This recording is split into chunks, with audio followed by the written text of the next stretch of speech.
This is the standard built by hand.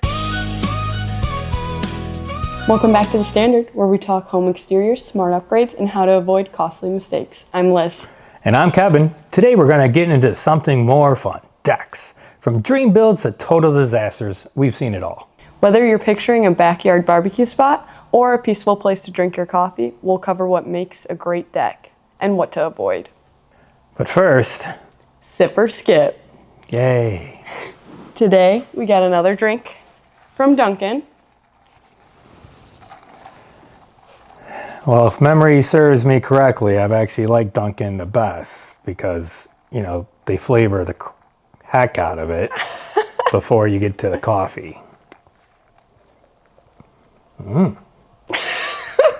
smells a lot better going in, and there's that taste. See, it took like a good 8 seconds before the coffee taste hit. It actually smells good. It smells like a shake.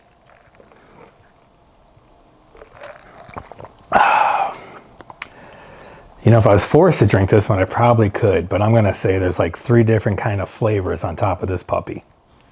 So today we have a latte, a nice latte, but I will say it looks really light, so I'm worried that they didn't put enough espresso in it.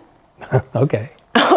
So I would like a latte without any coffee in it. So milk and flavor. Milk and flavor. Can you put it in a blender so it's a shake? Yes, but then it's not coffee. Exactly.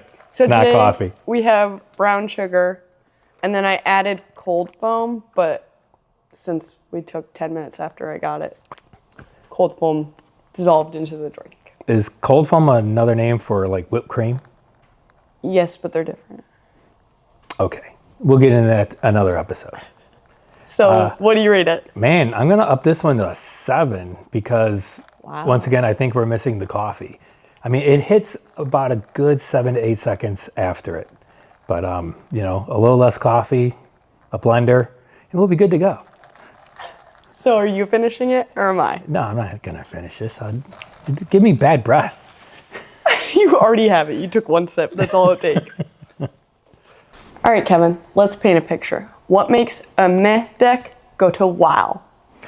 Well, a great deck blends function, design, durability, and kind of what you want. The layout that fits your style and what you're looking for. From form function, I just want seating area and a grill, to I want a place for the kids to chill out and relax and have fun. Or, you know, really you just want to go all out and make it just your outdoor living space. Okay, so the planning isn't just about the size. No, exactly. It's about purpose, right? Hosting and lounging, like I said, kids playing.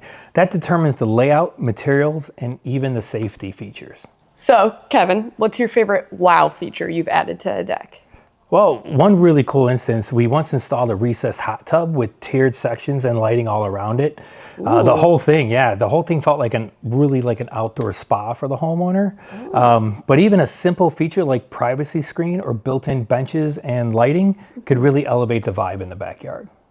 Yeah, lighting makes such a difference. You don't want to be fumbling around in the dark. No, not at all. Now, let's talk where people go wrong. What are the most common deck mistakes? Oh yeah, so many.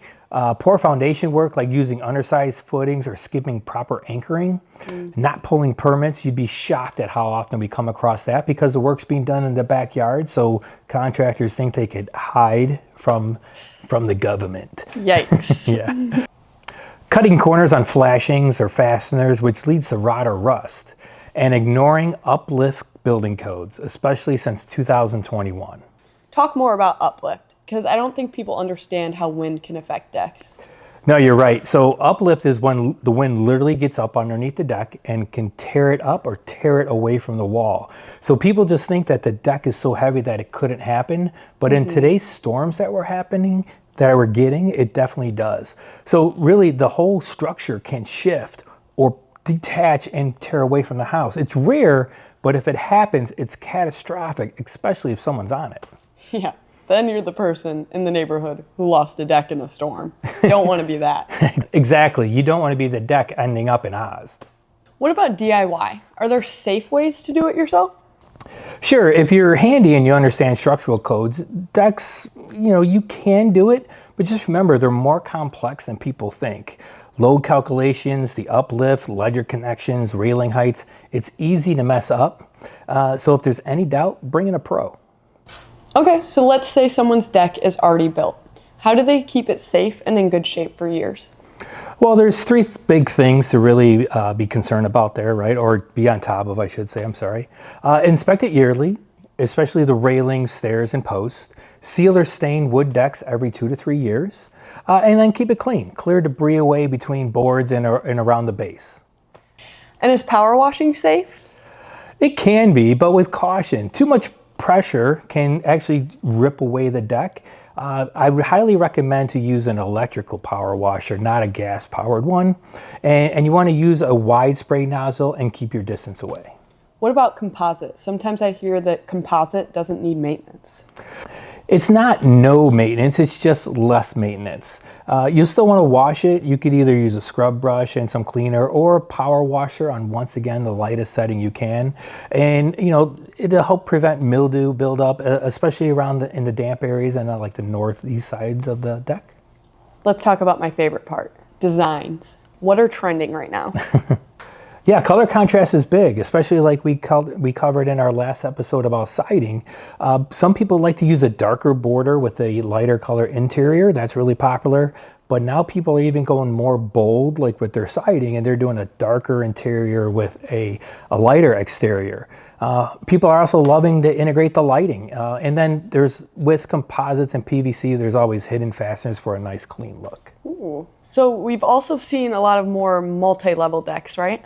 Yeah, right. Multi-levels help define space, grill areas up top, lounge space down low. It feels really intentional, and it really gives a nice dividing line, even though it's just a step or two. And furniture makes a huge difference too. I've seen a lot of decks that go from to magazine worthy. Absolutely. Add a pergola, or some people say pergola, or a shade sail, and now it goes just from a regular deck to an outdoor room, not just a platform. Before we wrap it up, tell us a story about a deck that stuck with you. So honestly, it's not just one job, it's a pattern. A lot of people just want to, if they have an existing deck, they just want to reskin over it or take off the old boards and put on new. Usually it's wood, and then they want to put on a composite.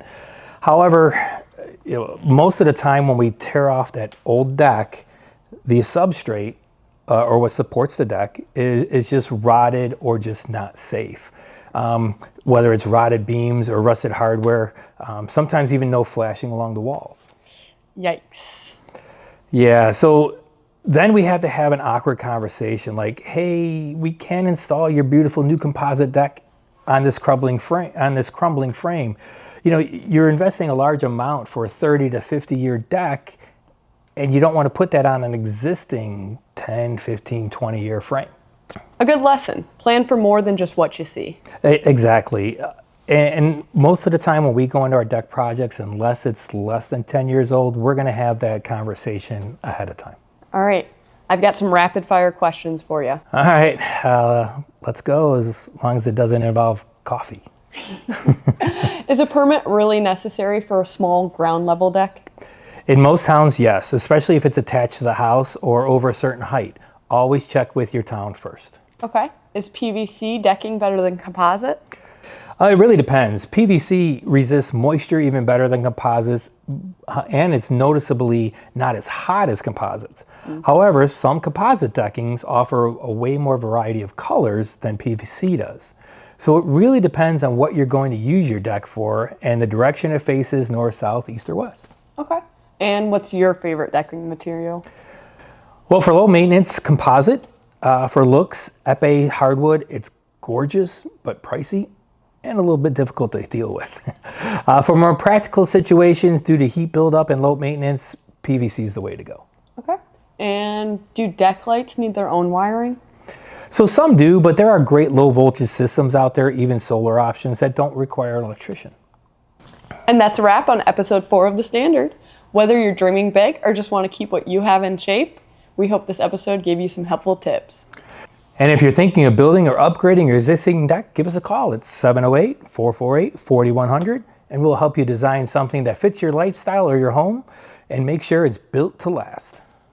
Or you can visit us at stansroofingandsiding.com, or you could give us a follow for more smart tips. Catch you on the next one. Can't wait for that coffee.